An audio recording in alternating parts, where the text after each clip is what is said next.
ফেরাউনের ঘরে এক দাসী ছিলেন। তিনি একদিন ফেরাউনের মেয়ে মাথায় চুল আঁচড়িয়ে দিচ্ছিলেন। চিরুনিটা ভুল করে মাটিতে পড়ে গিয়েছিল। তিনি উঠানোর সময় বলল, বিসমিল্লাহ।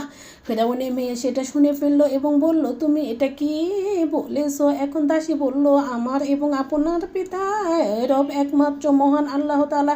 এটা শুনে ফেরাউন অনেক রাগ হলো। একটা দরবার ডাকলো, আর সেই দরবারে দাসীকে হাজির করা হলো এবং তাকে জিজ্ঞাসা করা হলো, তোর কি আমাকে ছাড়া আর কোনো রব আছে? দাসী নির্ভয়ে বলল, আমাদের সকলে একমাত্র রব মহান আল্লাহ তাআলা।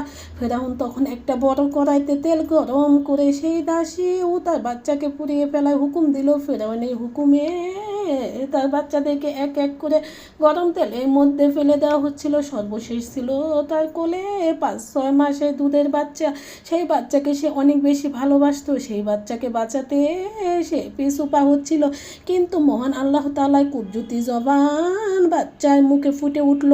বাচ্চাটি বলল, আম্মা জান, নির্ভয়ে আপনি এই তেলের মধ্যে ঝাঁপ দিন। নিঃসন্দেহে দুনিয়ার আজাব আখিরাতে আজাবে চাইতে অনেক কম। আর সেই দাসী এই তেলের মধ্যে ঝাঁপ দিয়ে দেয়। মহান আল্লাহ আমাদের সত্যিকারের ইমানদার হওয়া তৌফিক দান করুক, আমিন।